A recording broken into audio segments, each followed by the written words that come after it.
ఇన్ని సంవత్సరాల ఎక్స్పీరియన్స్ ఉంది కదా మేడం, ఎటువంటి ప్రాబ్లమ్స్ ఫేస్ చేశారు మీరు?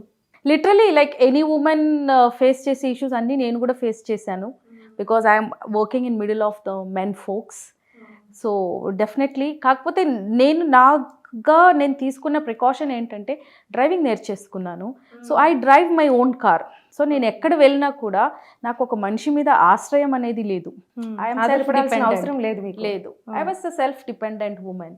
సో నా పని నేను చేసుకోవటం, నా కార్లో నేను తిరిగి రావటం, నాది నేను చూసుకోవటం.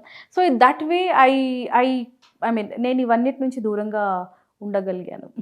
కాకపోతే ఈ ఇండస్ట్రీలో చాలామందిని చాలా రకాలుగా, ఎస్పెషలీ ద ఫీమేల్ సెక్టర్ని చాలా రాంగ్ వేగా చూస్తారు. అవును, అదే దట్ ఈస్ ఎందుకు అంటే బేసిక్గా people working in real estate అంటే ఎక్కువ మేల్సే ఉంటారు. అవును. సో ఎక్కువ మటుకి మేము తిరిగేది కూడా వాళ్ళ మధ్యలోనే తిరుగుతాం. సో అదొక డిఫరెంట్ టైప్ ఆఫ్ టాక్ అయిపోతుంది మార్కెట్లో. బట్ ఐ థింక్ ఇప్పుడున్న ప్రెసెంట్ సిచ్యువేషన్లో people are flying flights, women are flying flights, they are in the army, they are in defense, they are in navy.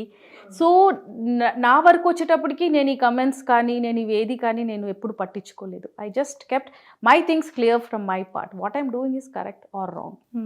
So and I advise any people wants to come in to real estate also, ఆ ఒక ధైర్యం, ఒక confidence ఉంటేనే రావాలి మీరు. అది అంటే ఇప్పుడు మీరు ఈ ఫీల్డ్లోకి వచ్చినప్పుడు ఏ విధంగా ఉంది రియల్ ఎస్టేట్, ఇప్పుడు ఏ విధంగా ఉంది, మార్పు ఏం కనిపిస్తుంది? మేమంతా రియల్ ఎస్టేట్ స్టార్ట్ చేసినప్పుడు it was a basic thing. Okay, ఇంత భూమి రేట్స్ లేకుండే. నార్మల్గా ఇప్పుడు ఒక ఫ్యామిలీ ఉంది, వాళ్ళకు ఒక ఇల్లు కావాలి, ఒక ఇల్లు కొనుక్కున్నాక ఎక్కడో దూరం వెళ్ళి ఒక ప్లాట్ కొంటారు. బట్ 2009 స్టాక్ మార్కెట్ క్రాష్ అయిన తర్వాత ఇంకోటి గోల్డ్ కూడా మనం టు ఎ సర్టెన్ ఎక్స్టెంట్ వరకే మనం గోల్డ్ కొని ఇంట్లో పెట్టుకోగలుగుతాం, ఎందుకంటే అది కాపాడుకోవటం కూడా చాలా కష్టం. ప్రతి ఇంట్లో husband and wife are working, kids go to school. So ఆ security is one challenge. So మిగతాది మనకి వేరే స్కోప్ ఏముంది అంటే ఇట్ ఈస్ ల్యాండ్. అండ్ ల్యాండ్లో ఇన్వెస్ట్ చేయటం అది ఇవాళనో నిన్ననో స్టార్ట్ అవ్వలేదు. From our forefathers time అప్పటి నుంచే పొలాలలో ఇన్వెస్ట్ చేస్తున్నారు. ఈ ప్లాటింగ్లో హెచ్ఎండిఏ డిటిసిపి అంతా ఇప్పుడు వచ్చింది. కానీ ఎర్లియర్ ఇప్పుడు ఒక ఫ్యామిలీ ఉందనుకోండి, వాళ్ళకి ఎక్సెసివ్ డబ్బులు వచ్చినప్పుడు వాళ్ళ పొలం పక్కన ఇంకెవరైనా అమ్ముతుంటే అది కొనుక్కుంటారు. So this is a traditional way of investment real estate అనేది.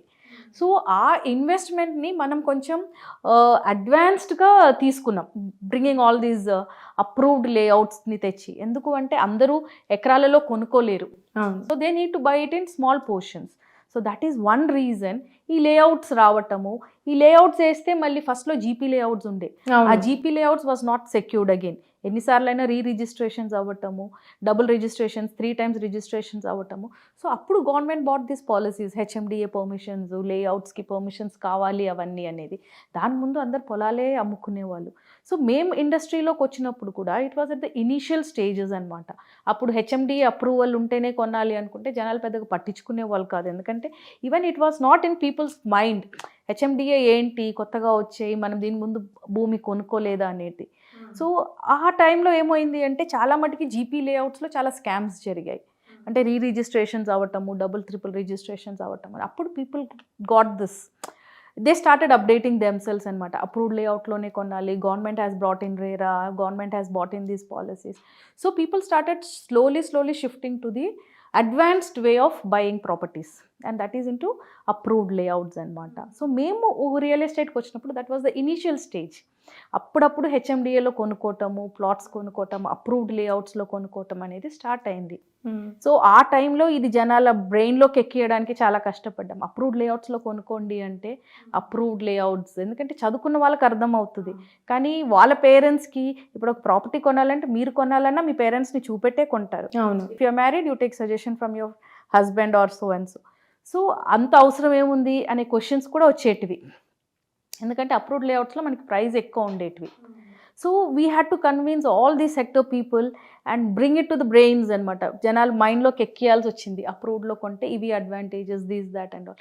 అలా మేము స్టార్ట్ చేసాం కాబట్టి మాకు రూట్స్ నుంచి ఎలా ఉండేది రియల్ ఎస్టేట్ అనేది వి రియల్లీ నో ఇట్.